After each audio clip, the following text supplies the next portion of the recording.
So what's the next big thing for Old Carter? Where's the future going? People ask us that, and we just like, hey, we hope we're around in, like 5 years. So wherever your barrel stocks will take you, right? We just stopped living in the car, Mike. Down by the river. Yeah. No, we're very excited to have our new space open. Is that where you found Mark at? Down by the river? Oh, yeah. He was hitchhiking, actually. I picked him up. That was a bad mistake.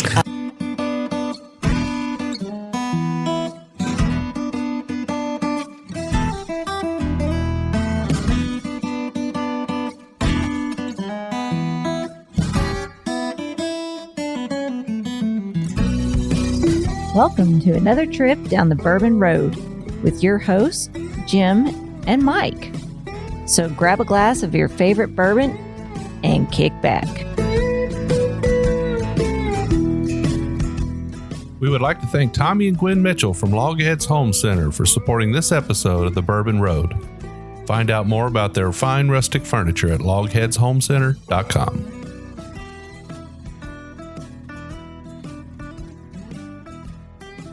Hello, everyone. My name is Jim Shannon. And I'm Mike Hyatt. And this is the Bourbon Road. And Mike, where are we today? I think we're down in your basement. Hey, this is my basement. That's right. But I've been tied up down here before, I think. Otherwise known as the Bourbon Road Studio. Number one. Number one, yeah. Yeah. Your place in front of the fire with old Woodrow is Bourbon Road Studio number 2. Number 2, yeah. But it seems like more times than not, we're out on the road. Well, we are the Bourbon Road, so you'd think, hey, we'll go anywhere, see anybody, do anything. You open your doors to us, we're gonna get there somehow. Yeah, but who do we have with us today? We got the Carters, Mark and Sherri. Mark, Sherri Carter. Glad to have you on the show again. Hey, it's nice to be here. Now, it's been a while since you've been on the Bourbon Road. I think it was episode number 8. Last summer, you guys came on. That was a lot of fun. You were helping us learn how to be a podcast. It was nice to have somebody who was so gracious and able to present themselves so easily and make Randy and I have an easy time when we were actually a little bit nervous, I think. Oh, nothing a little bourbon can't fix. Yeah, that always does the job. So you guys are with Old Carter Whiskey Company. How long have you guys been in business now? Go ahead there, Mr. Carter. So 2017, we bought our first barrels again for Old Carter Whiskey Company and started distilling at about the same time. So we now have some 3-year-old new make, which we'll wait another couple of years and we'll be able to actually produce our own new make, which was really fun to do. And we've got quite a few different. We do a rye, we do a bourbon, and we do an American whiskey, and different mash bills, which we love to play with. Well, Mike, I'm getting that itch. What do you think? Yeah, let's do it. I haven't. To your surprise, Jim, I haven't drank none of this yet. Well, you guys have brought a couple of things for us to try today, and everything that we're drinking today is currently not on the shelf. Is that correct? That is right. So you have brought for us today 2 of your bourbons that have yet to release. Yes. And 1 of your American whiskeys. Yes. Yes. And so we're real excited about this. We don't want to spend a whole lot of time chit-chatting before we get to the first whiskey. So why don't we talk a little bit about what's in our first glass, Sherri? Well, I would like you to taste it first. Okay. And then we'll talk about it. So this is it, as you said, our batch 4, and we're very excited about it. We intended to do a spring release for our bourbon this year. We did not intend to do 2 bourbons in the spring. We'll be getting to batch 5 after 4, but I'm excited for you guys to taste these side by side. Well, I tasted it. This thing, you guys should call it like Rocky Balboa. Or something. I like it is a punch in the mouth. I like what you're saying, and I think we're going to start naming our bourbons and our ryes and our whiskeys. And we're going to put that one on the back maybe for you. Yeah, Mike likes to name his whiskeys. I like it too. Usually a country singer. Johnny Cash. This is a Johnny Cash. Kick the speakers. But this would be like in a boxer, like a heavyweight champion. This is like the George Foreman of bourbons. It's got a punch to it. Well, we're getting straight to it here, but I'm just now putting it to my nose, guys. So, Mike, why don't you talk about it a little bit since you're so far ahead of me? Well, I'm wondering what I'm looking at the horse on the label. What's that horse all about? So that horse is actually a woodcut that I did a long time ago. I'm an artist, equestrian artist. All of my subjects are horses. I've tried to do drawings and paintings of people, but they all come out as horses. You should see his self-portrait over there. Well, I guess my portrait of him, but anyway, it's a woodcut that I did about 20 years ago, and it's a series. There are six of them in the series. And when we were putting this packaging together, and when I was working on the label, nothing was coming together the way I wanted it to and convey the kind of the strength and the groundedness that I felt the label needed, until Mark and I remembered this woodcut, and I dropped it into the label, and it just was the perfect thing we needed. And it was really interesting because I went to a open studio that Sherri had an art show at, and it was the first piece of art I ever bought from Sherri was this horse, this woodcut.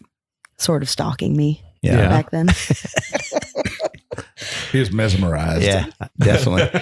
So it means a lot. It does. And it works really well with the. How's that a Percheron? It's actually it's a Brabant, which is a French workhorse, draft horse, and I just happened to be an image that I loved, and they're very short, so they have shorter legs. They're more like a Belgian draft horse. Yeah. So that just happened to be what it was, and I love it. And the original painting actually hangs over the space where I write all the labels out right now. Well, I've been kicked by a horse before, probably several times in my life. It's not a good feeling. No, it's very dangerous, especially when they have shoes on. This bourbon, it's definitely got a kick to it, as you guys know. So for a weeded whiskey drinker, that's going to be something that's not as soft up front, right? No. And this one has a little bit more of a kind of pow to the palate, which is pretty typical of Carter bourbons, I think, and even your ryes as well, is that they kind of really present themselves with a loud voice. Yeah, we try to make anything we do have a uniqueness to it, and we don't want just a kind of a soft bourbon or rye or American whiskey. We want something that really speaks to people. However, there's nothing wrong with a delicate whiskey. I would never rule that out. Right. Well, I definitely don't think that. This is almost like, you ever had a candy with cayenne pepper in it, or like a dark chocolate with some cayenne like pepper in it? Like a ghost pepper brownie? Yeah, most definitely. That's what somebody else said the other day. That was yesterday's conversation. Oh, was it really? Yeah. But I'm thinking that cayenne pepper, maybe not a ghost pepper, cayenne pepper with some chocolate, some dark fruit in there, Jim. Maybe? Yeah, definitely dark fruit. Some spicier than spices. You definitely have like a little bit of minerality to it. Mm-hmm. Yeah, okay. I would say that. Mm-hmm. I love this because it does have a really floral nose to it too. It is a high rye. Okay. This is our first high rye. So that's that little bit of mint on the back end. And that spice. Yeah. And the florality, I think. Right. Yeah. Yeah. So I think you guys continue to do what you do best, which is to put out bourbons that make you sit and think when you're tasting them. You're sitting here and you're tasting this thing, and it's popping all these notes off to you as you're and the finish just sticks with you. It's got a long finish. It's got a long finish. Yeah, absolutely correct. Yeah. Now, how many barrels was this batch right here? This was 11. 11 barrels. Mm-hmm. And how long did it take you to get that batch just right? A long time. It takes a long, it's always long, a long time. We start with maybe even 15 barrels, eliminate some of the barrels, and then pull some back in, and we'll do sometimes 30, 40 blends, and we just keep working, trying to improve. And then I think it's all ready to go. I'm really happy with it. I go, man, that's incredible. That's raising the hair on my arms, but then Sherri will kind of go to sleep, and wake up in the middle of the night and start blending again. Now, did she start from where you left off, or did she start fresh with new set of notes? Both. Yeah. And she keeps good notes, man. If it wasn't for the notes, she's got this book full of notes, I do have a book full of notes. And so she'll try other combinations to see if they get any better. Most of the time, they're, we're pretty good with the one we had come up with first, Now, you guys have been known for coming out with batches that are kind of signatures of each other. Like that is true. I will say, though, and I want this to be on record. Yeah. These two bourbons we both love. Okay. Yeah. So there's not a dueling bourbon there's set. not a Mark right now. and a Sherri here, right? No, the ryes are going to be like that. Are they? Okay. But these two bourbons, batches 4 and 5, which will come out together, which will be exciting for the first time to have two bourbons out together. So your prior batches where you have sort of putting your name on one or the other, have you ever been able to tally the notes up on those to figure out like who's in the lead? Like or who's winning? Who's winning? I'm winning. Are you? Not really. I'm just going to say that. It all depends on who you're talking to, right? It's funny. It runs 50-50. It really does. It really does. Because I feel like stylistically they are in two very distinct camps. And so, you've got everyone has a different palate. People Absolutely. enjoy different things. So there's no age statement on this. No. So what's the ages in those 11 barrels? This one do you know? is mostly 7. 6 to 7, yeah. Yep. 7-year-old. Yep. Both of these. Both these bottles are bottle 001. So these are pretty special bottles. Yes.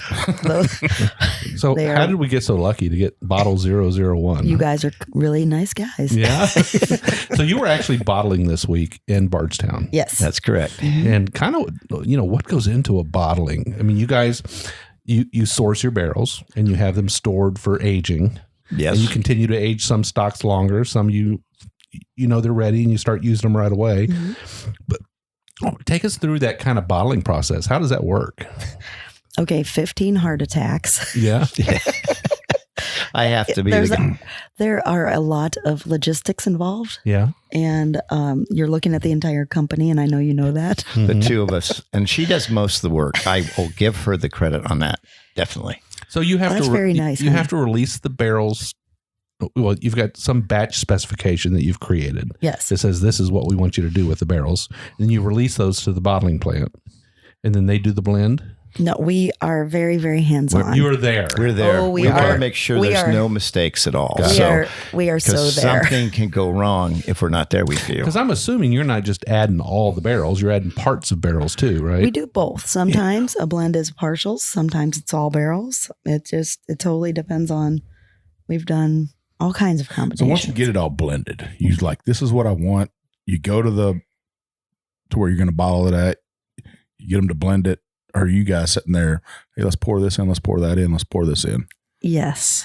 Yes, a little bit of everything. Yeah. I mean, it is a very creative process. And yes, we are. There are plenty of blending accidents out there. You see them on the shelf all the time. Redemption and whatever, Well, we've heard horror stories where people have not been there and somebody's pouring a barrel in and it's black and it has a problem and that's going to mess up the entire batch. And we can't afford to do that. We want everything to be really great. And so we're there at every step of the way. It's painful. I mean, Mark he's much more, you're much better at relaxing, and this is going to be, we've already done this. We know what these barrels are, but I am like, I stress a lot. I'm very, very, very hands-on. It's like, I don't have children, but I feel like it's giving birth every time these we are do her it. babies. So as Mike was saying, you get it all mixed together and it's ready to go in the bottles, and you're doing that final taste and comparing it to a sample you brought with you, maybe, or yeah, we're doing that, and it's also, and we know this from our background in the wine industry. You put something in a tank, and it's all mixed up, and it's just, it's kind of like sometimes it has to come together a little bit. It takes a while to actually marry all of the different barrels. Right. They're a little bit like unruly children in the bottle at the beginning, but they come together and they settle down. And yeah, I've heard that because, we've played with blends before, just at home. Take this bottle and that bottle and see what you can make. And it's not the same the day you put it together as a week later when you drink it. Yeah. That's the next day. And, we always check, when we make a blend, we'll actually taste it the next couple of days to see how it's holding up.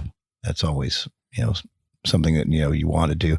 Same way with wine. When we do the wine, see if it's going to, how it's going to hold up or if it's going to last. So you guys are, you are the corporation. You're the manufacturer. You're doing everything from making the blend, I guess, putting the bottle in it. Mark, you don't do the labeling though, do you? No, Sherri writes every label out herself. So hand labeling. Yeah. Yes, and I'm recruiting those with good penmanship who would like to apply. I got very lucky when I first tried to do it. My handwriting wasn't good enough, so they fired me. Which Sherri fired you. Yes. Meaning Sherri.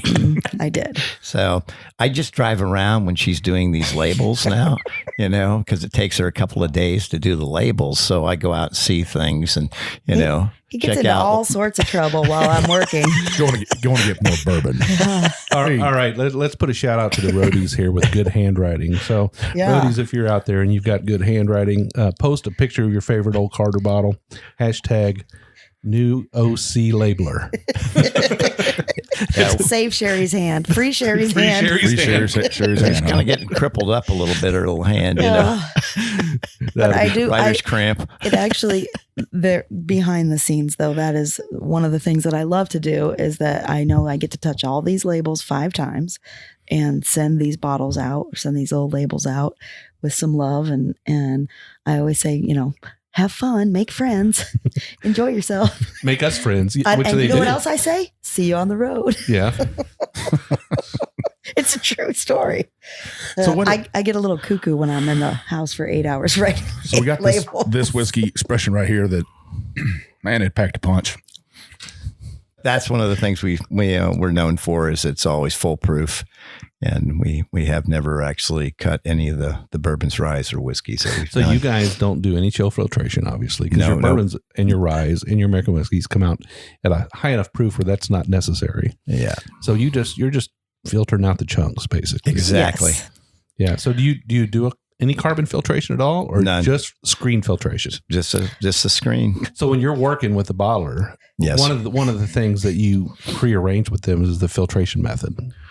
Yeah. Or the screen. Or the lack thereof. Yeah. Or the lack thereof. Yeah. And have you guys used different bottlers throughout their process, or are you stuck with one We've got place? a couple that we work with. Yep, two different ones, and we like to start, doing our own bottling, which is the next thing that we would love to do. Now you're out there hustling this bourbon and whiskey, right? You're out there on the road all the time, visiting liquor shops, right? Because I've heard you guys stop in like Liquor Barn We and like saw to your stuff on the surprise bottom people. shelf, right? Yeah. And that's a nice thing to see. That was a funny one. See Yes. your bourbon on the top shelf, Yes. right? With the rest of the big boys, Yeah. big girls, whatever you want to call it, big whiskeys. And you're out there working Well, your that tail was off. a very funny story. We stopped in. We were actually on our way To the to Bourbon pour Class. at the Bourbon Classic last year, Yeah. and we needed pour spouts and salami. And salami. Something to eat. So we were at the liquor barn and got our pour spouts, and Mark was wandering around. We had gotten separated, and a gentleman walked by me and said, "Hello, are you finding everything okay?" And I said, "Yes, but I was just wondering, do you have any old Carter?" And he said, "Oh, as a matter of fact, we do." And he said, "I was just going back there now to put this price tag on the shelf." And I said, "Oh, I'd love to see where it's at." So he's follow me. So I go back there with him, and there it is. And they've got it up in the case there. It was in a very lovely spot. And he said someone had mismarked it, and it's been down at I think it was $18.99 when it was supposed to be. I think they a left different off price. a zero or something. I'd have bet on every bottle. I'd been like, I'd take every one of the things right now. So, Great buy. So it was very cute. And so I said, well, that looks very good. And we're very happy to see that. And that's a nice, it's a fair price and that's perfect. And I said, Mark by this point came over and had found me. And I said, we're the Carters. And the gentleman, thought that was pretty funny. Good. So we just came to check on stuff. So you guys are bouncing between Kentucky, California, Washington, D.C. That's kind of your distribution right now. Those are our 3 states or areas that we're selling Old Carter in. Yes. So it's events, it's building relationships with social media people, doing podcasts like we're on today. Yep. This is wonderful. Meeting with other people in the distilling industry and distributors. And, it's just a busy job, right? It keeps you real busy, I would think. Yeah, we've been running pretty fast for the last 2.5 years. Yeah.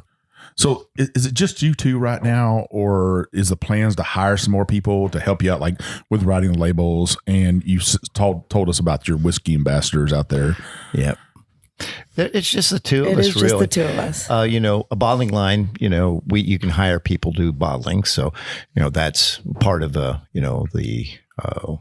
one of the things we hire out. And same way at the winery, we have a bottling truck come in and bottle for all our custom crush clients. So that's an easy thing to do, and that doesn't really change what the makeup of the bourbon is, and that's what the two of us. There's really a truck that comes in with a bottle. It's like a semi truck, or it is a semi truck. Yeah, a mobile bottling. I didn't even know that was a thing. Yeah. It's a very cool thing. I've heard of mobile butchers that'll come in and slaughter your cow or whatever for you and do all that, but I've never heard of a mobile bottling line. And they're busy. They're very busy. Very busy. Yeah, and it's getting to be bottling time at the winery right now too. So you think that'll be a thing in Kentucky maybe, but eventually? Maybe. We talked about it. The big difference between the wine industry and the whiskey business is the packaging can vary so much with spirits. So that the bottle itself is so different. Square, and with round, wine, short. You got 3 different, glass molds that everybody uses. A season for wine, but we're bourbon. There's really not a season for. That's right. You need some more corn. You just find your local farmer and let's raid his silo. Yeah. Well, we got plenty of that around here, and we're happy about that. Yeah. Yes, that's actually one of the things that I love the most about the spirits industry is, we've got the winery in Napa, and you really are a farmer, and you are really tied to the seasons, and you're living by the magic wand of Mother Nature, and sometimes she gets ticked off. Yeah, she can slap you down pretty good. Yep. You think you're good, and you get a big head, and she'll come around and rain on your parade. Yeah, literally. So, Mike, any last thoughts on this batch 4 bourbon before we move on? It's definitely got some spice. I'd said it before. It's a very bold, big boy bourbon. It's it's a sipper, most definitely. And it's not something you're going to sit down and drink several glasses of unless you're Sherri Carter. You're just going to sip on it a little bit here and there and come back and revisit it once in a while. Yeah. I tell you what, I enjoyed it a lot. I think it's a little bit different than what I've tasted in your prior releases. I think this one has a little bit more, there's a lot more showing up there, a lot more notes showing up there. And it does really give you that high rye punch to the back of the palate. So I enjoyed it. Thank you. I love that.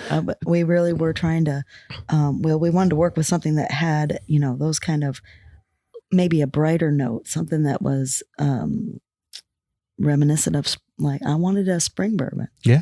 Yeah. Well, I think you've achieved that. So next we have your batch number 5. That's right. Tell us a little bit about batch 5. Well, batch 5, we call a lot of things, but it was a surprise. We were not planning on doing this blend. We ordered the samples, tasted through them, and looked at each other and said, this is now. And I'm very excited for you guys to try this. So. Okay. Well, let's get right into it. I'm getting some citrus on the nose. Oh, right away. Yeah. Almost some orange citrus, maybe tangerine. Yeah, Mike. What are those little things called? The cuties, or is that what it is? Cuties?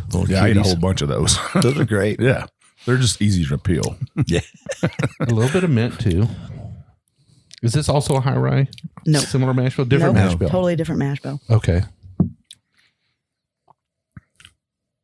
Lighter fruit, a little more floral. I haven't tasted it yet. I can't wait. I'm watching your facial reactions. I'm kind of like, what's going on here? I'm almost getting a little key lime pie in this, with that graham cracker crust. Yeah, and then the spice and the citrus of the key lime. That's what I'm getting on this. I'm going to taste it. I've already tasted it. Hey. What I think is interesting is it's been sitting here in the glass while we were drinking that batch 4. And it's definitely opened up, I think, a little bit. Oh yeah. Yeah. So it definitely is everywhere at once in your on your palate. So it's not up front, moving across the middle towards the back. It's everywhere all at once. Yeah, I like this because it's mouthfeel. Yeah. Again, is. Do you think that the palate matched what you've found in the nose? A little bit. Just a hair difference there, but less citrusy. Yeah, that's why I said it has that graham cracker to it a little bit. Now that you've swirled it around, like for me, when I first picked it up, it had the lighter citrus profile, but you swirl that around, and this is a crazy, to me. This one was just Frankenstein. It has so many different things going on. There's going to be a lot of mouth noises on this. I'm sitting here chewing this, and I can see the girls. We've got a gallery today. Our wives are here, and I'm chewing my bourbon. It's a chewy bourbon. I like to chew bourbon. I really do. And this is one of the ones you can chew. It's really hard for me to behave myself over here. I'm just telling you. Do not behave. Okay, so this one is a lot more. Now, the first one is wonderful. Batch 4 is wonderful. This one is very interesting. Very interesting. Now, it is a little bit different on the nose than it is on the palate, but it surprises you in a nice way. A bourbon out there that, some people don't like us to do this to match their bourbons up to something else, but Elijah Craig Barrel Proof. This, to me, it has all those just different layers and complexities of taste, finish, the nose on it. Like you said, we let it sit there a little bit. We drank it, and then we re-nose it, and it brings something else to it and stuff. And I like that. You can go from a key lime pie with that graham cracker crust almost to a cherry pie on that. It's funny because, the nose... And you say key lime pie, I said limoncello, but whatever it is, that citrusy nose, I think that graham cracker actually comes out on the palate. Yeah, that's what I'm saying. Oh, okay. Yeah. Whenever you tasted it, you get that graham cracker crust of a good key lime pie or something. And I like that. That sweetness you're getting there in that crust, it's good. Yeah. So again, with an old Carter bourbon and with your Ryes and Americans as well, but it gets you to thinking. I'm going to have to steal this bottle, I think. Take this home with me. Jim, you can have a sample bottle. Yeah. Job well done. Very good. Thank you. Yeah. I enjoy that a lot. So you guys are in Kentucky for a couple of days. Then you got to go back out to California to your cellar, right? Yep. And then you're back in Kentucky and then back out. Yep. Does that get tiring to you two? No, it's exciting. Yeah, it's fun. It really is exciting, and we've got it down so it's not. We used to travel and every 3 days be somewhere, and then we'd have to move. Today we've got a place to land. We've got an apartment, and we used to live out of suitcases and in the car, hotel rooms, and try to find a hotel room every time. So now we're staying for, a week at a time somewhere, or maybe even 2 weeks. I mean, you're not living in a shanty down by the river. Yeah, but we're really happy being in Louisville and where we're And at. it's exciting to be here now because there's so much great stuff going on. Right. Yeah. So you guys live downtown in Louisville, halftime, let's say. Yep. And you're actually got a building project going on down there. So you own a building at 2nd and Market? First and Market. First First and Market. Yes. Okay. Building at First and Market. And on the first floor of that building is Justin's House of Bourbon. That is correct. Yes. Yeah. And right next to Justin's House of Bourbon is a little construction project that's going A on. little construction project. That's right. We're going to have our own little place there, and it's going to be our Carter showroom and a little tasting room. And so we have a place that we can see our friends. So are you going to sell bottles there or just do tastings and promote the brand? Have you decided? You still thinking through that, or? Yeah, still kind of, They can always Yeah. walk next door to Justin's and get a bottle, right? Exactly. Yes. We hope to have some kind of, exclusive kind of releases there eventually. Okay. Some media events, some ambassador events, some things for your. Absolutely. She said releases. I Jim, did. Which in my mind, I'm thinking, man, they're going to do a wheat release. We did release. We are. You will be happy to know that we are sitting on some weeded We stuff. do have wheat. It is. Will it be a weeded? It's peacefully resting. Will it be a weeded whiskey or a weeded bourbon? It'll be a bourbon. Yeah, Weeded it'll be a bourbon. Oh, So man. you have some barrels in your storage right now that are wheat mash bill. Yes. And are you going to let us know a little bit about what the age on those might be? Well, those are probably about 3 years old right Okay. now. So they need a little time. Mhm. Yep. Okay. And in addition to that, and we're gonna have to take a break here in a few minutes, but before I do, we talked a little bit ago about how you guys are procuring barrels and you're storing them and you're doing bottling, but you've got some new make being made for you guys as well and barreled, right? Yes. That's correct. So Yeah. you got a future ahead of you. You got some barrels that aren't going to come of age for another 4 years, and you've got plans for those. We do. We're actually sitting on barrels from 1 year old to 28 years old. 28 years old. 28. There's like 5 bottles in that barrel. That's That correct. is correct. There's nothing in there. It's just a drop. Well, let's discuss that on the second half, Jim. Are we there? I think we're there. We're going to Okay. continue sipping on this batch 5. Guys, batch 5 is okay. If I have to choose between the two, I'm choosing batch 5. We're batch 5. They're both wonderful though. Thank you. They are so different. They are different. Yeah. I'm And they're definitely both- going with batch 5. All right. I love batch 5. Yeah. It just warms me up. All right, guys, keep your ears open. We're going to take a short break, and when we come back, you've got something else special for us. We do. All right.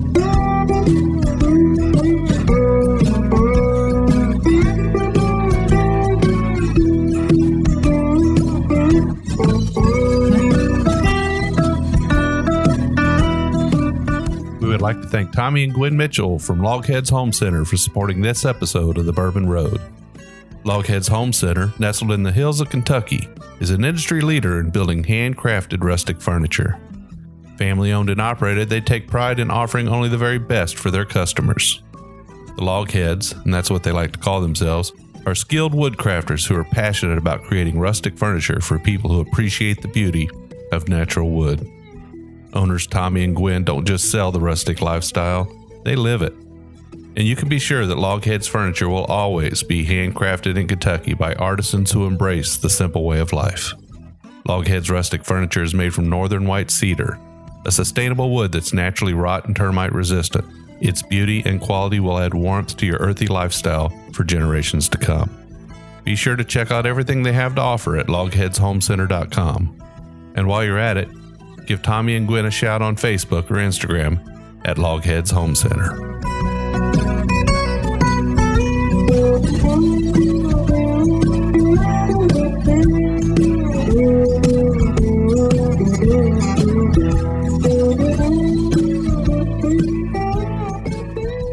Hey, so we're back here in Simpsonville, Kentucky, in Jim's basement with the Carters. I almost think when I hear the Carters, I think of the Carters from country music. I like that. And it just invokes that memory, I guess, of the Waltons, maybe. Are you guys big music fans? We love country music. Country music? There was a series on public broadcasting, and we watched the entire thing. It was just unbelievable from the beginnings of country music. Was it from the same? It was a PBS thing, Yeah. right? Was it the same guy? Was it Ken Burns? It was, yeah. Now, are you related to June Carter Cash? Her No. family? I hope No, so. I'd like to be, but I don't think so. You don't think so? And that's the Carters. I kind of. Yeah. But Mark, your family does originate out of Somerset, Kentucky, right? That is true. My grandmother was born in Somerset, and so it's got. We've been down there quite a few times. That's Lake Cumberland area. It really is Cumberland Gap. I want to get a party boat. Get the party boat. Yeah, big party boat. yeah. Well, if you bring the Old whiskey, Carter party boat. Old Carter party boat. I think we might need one of those. I think it'd be fun. Just keep it docked out there with a little. Hey, I've seen some of those in my life where a Hooters boat pulled up to the dock, and I'm like, oh, what is going on here? And then the Red Bull has a party boat like that they just drive around, and See, they we have the could Red do Bull this. girls. We could do this. The old Carter. I like But it. you're talking I like about putting Lake Cumberland. That's even better place for whiskey right there. I think so. Get Justin Collins come down. Dustin Collins. Dustin Collins. Dustin Collins come down. I like it. So Sherri, we're on break. We're talking about the mash bills of 4 and 5 that we just drank. Yes. Run us back through those mash bills and what's so special about 5's mash bill. Well, what we discovered was we were talking about this a little bit earlier, but we were not planning on blending this yet on that 5. And when we tasted the samples, they were just rocking and rolling. They're And fabulous. we just decided, no, this is time to give birth to batch 5. And it happens to be a high corn mash bill, very different from the high rye mash bill in batch 4. And what I love about the two of them is that I think stylistically, they are very different expressions. They have the similarities, I think, that our blending style bring to the table, which is we really want a complexity. We want something that's very interesting, makes you think when you're drinking it. But they're so different, and we just kind of fell in love with both of them. Absolutely. And so this time around, one isn't mine and one isn't Mark's, so we both love both of them. So in the bourbon world, everybody knows this. Bourbon has to have 51% corn in it. Mm-hmm. So typically a bourbon has some secondary flavoring grain. A lot of times, most of the time, it's rye, and malted barley. In some cases, it's wheat, like with a wheater. We talk about wheaters. Mike, you love wheaters. Yeah. I love them. But in the case of batch 5, there's no flavoring grain, No. 0. So it is 95% corn and 5% malted barley. Now that malted barley is needed to jump the enzyme process, Exactly. right? That's Yes. correct. Yeah. Okay, so that is basically a corn whiskey. Well, bourbon is corn whiskey, but that's a corn whiskey, like mellow corn, right? Absolutely. Wow. Just I a love- better fashion of it. I do. I'm drawn to corn mash bill. Yeah. A high. I just love the sweetness, and it always gives that to There's you. your sugar smacks. Yeah. Yeah. I'm a caramel corn freak. I do like it. Cracker Jacks. You got it. Yeah. Those are hard to find Best these pairing days. ever. Okay, so we've got. Did we talk about the proof on those two? We did not. So actually, we never cut anything. That's another thing that Old Carter doesn't do is add water. We like the consumer to be able to add a little water or some ice if they like. Drink it how you like it is still always the Yes, best. absolutely. And so these are coming in at, let's see, batch 4 is 116.8 and batch 5 is 115.1. Okay. All right. And they are higher proofs than our previous bourbons have been. Right. Yeah. The other ones were in the 106 range. 106. Yeah. Okay. Mhm. So we got a glass in front of us now. Yes. What's this glass? Well, this one, and I want to hold off on talking about the proof Okay. until you taste that one. Okay. So Yeah. I So- actually haven't looked at the front of the bottle other than to see the word American across it. Oh, good. Okay. We got fresh meat over here. I'm looking at the proof. So this is our American whiskey, obviously.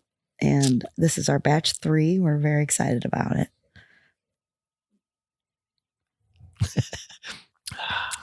Okay, so you're asking us to acknowledge the proof first, right? Well, not necessarily. No. No, the You can flavor of the acknowledge nose. anything you like, Yeah. Jim. It's your show. Okay. Well, I don't know. I mean, it got taken over last week. a lot of oak in it. Yeah.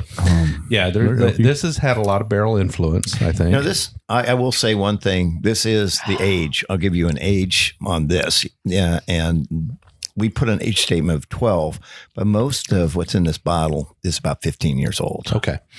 But there is some 12 in there. And and I think with that age, you get a little bit of that oak. Now, this is an American whiskey because it has been spent some time in not new oak barrels. Correct. It was entered into used bourbon barrels. Okay. Exactly. I just noticed on the back of your label it says "Born from the Soul of Somerset." Yes. That's pretty awesome. I like that. Thank you. Going back to those Kentucky roots. Absolutely. And people don't know where Somerset, Kentucky is. So my grandmother and their whole family had to leave during Prohibition because there were no jobs out here. So they went to Bakersfield, California to work in the oil fields because there were jobs there. And so that's how we got to California. Yeah. I mean, a lot of that took place. Yes. A lot of that took place. That westward movement. Absolutely. Now, there's some pretty famous singers from there, from Bakersfield, right? Bakersfield's pretty good. Country Western. Yeah. Who's from out there? Well, you got Buck Owens. You had the Buck. You got Merle Haggard. Yeah. You know. And Dwight Yoakam kind of took over that Bakersfield sound, right? Yeah. It's got its own special sound out there.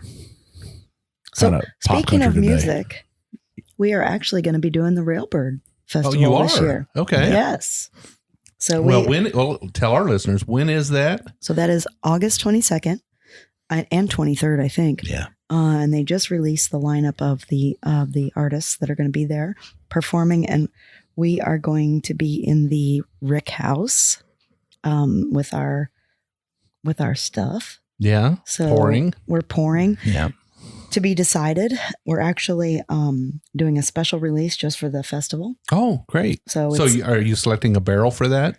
We are selecting a barrel. Okay. Yes, we are. Yeah. Yeah, we have been hesitant to kind of get into the barrel selection game because we just don't have enough to go around. Sure.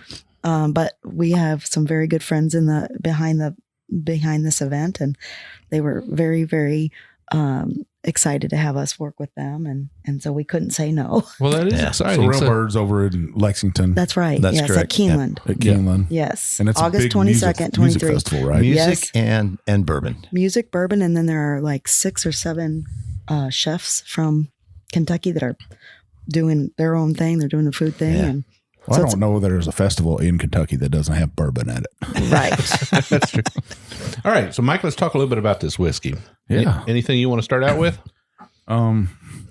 This is for the proof it is, and I know the proof because I got the bottle sitting right in front of me. So don't give it away Cheating yet. a little bit. But for this proof, it's lighter drinking than the proof is, I think. It's very shocking to me that it's not it's not punch in the mouth. We've heard that before. This is kind of dangerous stuff. Yeah. So I'm gonna start out by guessing the proof because I'm afraid if I wait too long, somebody's going to slip up and say it. Yeah. So I don't know what it is, but I'm going to say 112 to 118 range. Not even close, Jim. Not even close. Not even touching it. Yeah. Not even close. I'm going to tell you. It's 138.1. Oh my gosh. You guys just came in under hazmat radar.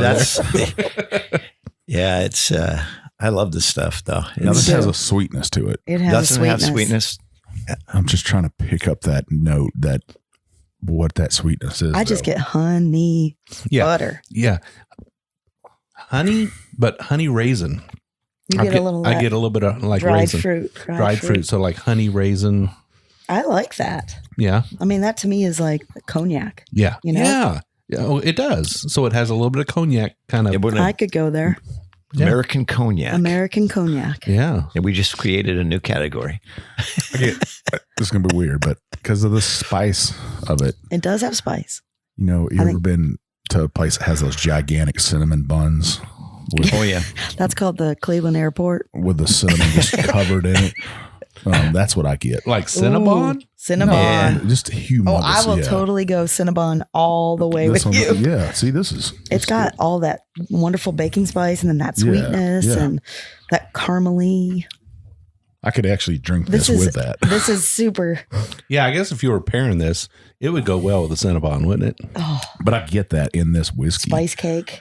Or that Pepperidge Farm raisin toast with That sounds good. A lot Yeah. of icing butter. on it and a little bit of butter. Yeah, a lot of butter on it. I thought you were about to say fruitcake. No. No. It tastes like I've always been fruitcake. a big fan of that raisin toast. I did too. love raisin toast, yeah. But yeah, it has to have lots of butter on it. Yes. Like Paula Deen size butter. I don't even know what you're talking about. You've lost me there. Paula Deen That's butter. a quantifier. Paula Deen, that's everything she cooks with. She's like Butter, got this. more butter. Yeah, she just Butter. had. I don't even know where she gets this thing at, but she has this like giant silver bowl full of. It must have 20 sticks of butter in it. She's like, "Well, you add this small bowl to this cinnamon buns, and it tastes buttery." Yeah, I think all you really need in life is butter and salt and a little sugar, and you got Bacon. You a know, little bacon. Oh, yeah. we have a saying at our house, and I think about now we're all getting a little bit buttered. Butter. We're getting buttered. Butter getting buttered up. Yep. Because you can be lightly buttered. That came from my mom, actually. Very funny. Or heavily Are buttered. you talking about when you're drinking whiskey? Yes. Mhm. Well, I tell you what, guys, Oh. this American is really good. It's again, the funny thing is I almost feel like I could nail a Carter product almost every time I taste one, but I know that's not true because the blind is such a great equalizer that you get fooled more times than not. But I feel like I get your story when I taste your whiskeys. They're bold. They're each one has just these flavors that just jump out at you. They're not subtle. I don't think they're subtle at all. They're bold. They're in your face. They're loud. They're in this case, I'm surprised at the proof on this because it's kind of been interesting. So our really high proof seems sometimes lower than it is, and our low proof seems higher because it has so much flavor. Well, I think some people think of that like a high rye as higher proof because of that spice, and that's not always the case. That's right.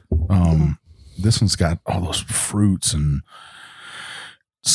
light spice on the back end, but it's drinking, I'd say right around what Jim said, like a 110, Yeah. I mean, what'd I say? 114, 112 to 118? Yeah. Yeah. I think it's solid in that range, but I would have never guessed it close to hazmat. So That sounds so bad. when you say that no, about but whiskey. it's the truth. Once you go over 140, when you ship it, it has to be labeled hazmat. Yeah. Yeah. That's a real thing, Mike. Have you guys ever had it come out We have over 140? actually, we have a batch 2 was 139.2. Yeah. So this is Just a little under that. just a little under that. And it's No, not that we have it's not not. that you can't work with it when it's 142 or 141. It's just some extra paperwork. You just got to do extra paperwork. So Yeah. So no secret that you guys own a cellar out in California, right? Yes. So this is my big question for you, right? So you got a winery, you got whiskey. Why not a finished bourbon? Oh, that is the question, isn't it? so ideally, we want to see a Tokalan finished, right? I don't know. Mark's Well, like, oh my gosh. Yeah. Gosh, Sherry always says it correctly. She says, you take really good bourbon and you put it in a wine barrel. For us, that's maybe not what we want to do. We like wine separate and we like bourbon separate. So you guys are not huge fans of finished bourbons. Not really. Okay. Fair enough. They're unique and interesting, but I'm kind of just an old fashioned guy. But you have to admit it begs the question. It does right? beg the question. Everybody asks us that. and we have definitely had some late night experiments with just like, put this in that glass after this has been in that glass, and So that's What is that? doesn't taste that bad. yeah. Yeah. You take one of our wines. So we do have a few ideas. I mean, you have some younger I will stocks. not rule it out. Yeah. You could even use Big Chief on that one. I took. I do like, and I love French barrels for the wine, and I love the flavor of a French barrel, and I know I would love to finish in a French barrel. That's one of the things I would love A to new do. French barrel. Yeah. Okay. Not in a Not used the one wine that's barrel. used with wine, Not maybe. sure yet. Not sure yet. Not But sure yet. That kind of, I guess my point there is, I don't know anybody else in the whiskey business that owns a cellar too. And then you're marrying the two products together. Yeah. And I would almost think there is a market out there for that, for a certain consumer that likes that product. Yeah. Well, and I think for us, the bottom line is this: it has to be delicious. So whatever we're doing, it's got to be great. So if we're doing it just to do it and it detracts from the flavor profile, I don't want to do that. Yeah. But that totally makes sense. Yeah. I wanted to dig on you two a little bit. No, it's a very good question, and we get asked all the time. Yeah. And we're just not sure yet. We haven't decided. All things are possible. Anything's possible. Exactly. Don't rule it out, I guess. That is the old Carter I mean, party boat motto. we got the weeder out of them. We just gotta push a little bit. Yeah. I love weeders too. Yeah, we can't wait. We've got a 5 grain, we've got a weeded, we got all kinds A of 5 grain, grain. yeah. Oh my We do. goodness. So what are the 5 grains? Obviously, we're talking corn, rye, and barley, right? Wheat. wheat. And But there is also we have 2 corns. 2 corns in there. Yeah. oh, 2 corns, white and not yellow. quinoa or anything Yeah. like No. that. Yeah. Okay. You're not trying to put There's a white and yellow corn. soybeans or No. Yeah. some soy. In We, the- No, the we when might- whiskey. we 4 might- was good, we go with 5. We might be, halftime in California, but we're not doing More the grains the quinoa. better, right? I mean, we're all the way up to like 19 bean soup now, so why not? So what's the next big thing for Old Carter? Where's the future going? People ask us that, and we just like, hey, we hope we're around in, like 5 years. So wherever your barrel we just stocks stopped will li- take you, We right? just stopped living in the car, Mike. Down by the river. Yeah. No, we're very excited to have our Is that new where space open. Is that where you found Mark at? Was down by the river? Oh yeah, he was hitchhiking. Actually, I picked him up. That was a bad mistake. I know. So you got your new space in downtown Louisville. Yes. That's kind of a lot of focuses on that right A lot now. of focuses on that. So And what's those top stories going to be? we don't know yet. We don't know, but we're going Anybody Yeah. have We're open suggestions? to suggestions or thoughts me and Jim from are going to help you guys on from that. your audience here. Yeah. A we know recording studio. Yes, we Recording would love to have studio. we'd love to have the recording studio there for you all. But Well, there's actually we got a lot of friends that record too. yeah, you know? Yeah. A lot of other podcasts out there. We say that all the time. Rising tides raise all ships. You Yeah. know, Yeah. and that's what we love about the bourbon culture so much. It's just you guys came in here to Jim's basement, sit down like old friends, and we start sipping on whiskey. I mean, how much better does it get to that? not much better.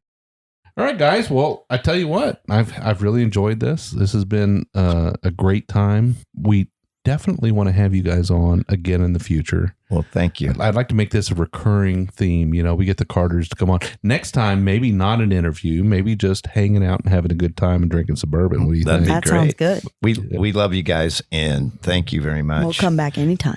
Oh, it's our pleasure. Love sipping with you anytime. Well, let's take a minute here and let's let you have an opportunity to reach out to our people and let them know where they can find you on the internet, on social media, what you guys have going on. Yes, so we are on Instagram at Old Carter Whiskey Co. That's our little handle, and a little bit of Facebook too. But to be honest, you are looking at the entire company right here. So if we go dark for a few days, don't be mad. We'll be right back. We're just making whiskey or blending whiskey or making labels or drinking whiskey with us. or drinking whiskey with these guys. And we really appreciate you guys having us on. You guys have a website too, right? We do Old Carter, oldcarterwhiskeyco.com. Oh, yeah. And do you guys Yes. sell any Merchandise is coming. It's I've coming. had a lot of requests, and I appreciate everybody reaching out and wanting to get some. And we will have some merchandise on the website soon. It's all about being able to be doing the fulfillment. right? So- Exactly. Somebody's got to pack it up and Somebody's ship got it to out. pack it and ship it, and I don't want to make people mad waiting for stuff. Yeah, so, I understand. but it is coming, and we've got some barrel heads in the works, and. Yes, and actually, you'll be able to get some stuff down there in Louisville when our little space is open. So really, I think your little space you're going to have in downtown Louisville. You're going to have some bottles in there. People are going to be able to come in and taste your products. yes or no, maybe be able to buy bottles or at least go next door and get them. Yeah. And you're going to have some swag. Absolutely. Okay. Well, We're going to have some old Carter purses. And we might. I had to ask my wife. Well, they call me the Mary Poppins of whiskey because there's always a bottle of something in my You bag. just carry that magical purse around. It's a magical purse. Reaching there, For whiskey certain. pops out. That is right. Mark, Sherri, some of our very best friends in the world. Thank you so much for coming on the thank you, Bourbon Jim. Road again. Thank you, Mike. Thanks. Thank you, you guys. Always a pleasure to have you. And Mike, why don't you take us out? So you can find us on anywhere on social media, Instagram, Facebook, Twitter at The Bourbon Road. You can find us on our Facebook page, The Roadies. We have a group in there, private group, where people can, like-minded folks can talk about whiskey all the time. We love being there chatting with people. You can find us on our website, thebourbonroad.com, where we leave our blogs about our episodes. We're trying to get a shop up online for some of our own swag. You can find me at One Big Chief on Instagram. And I'm Jay Shannon63. And everybody, we appreciate you listening to The Bourbon Road, and we will see you next time down the Bourbon Road. Thank you, guys.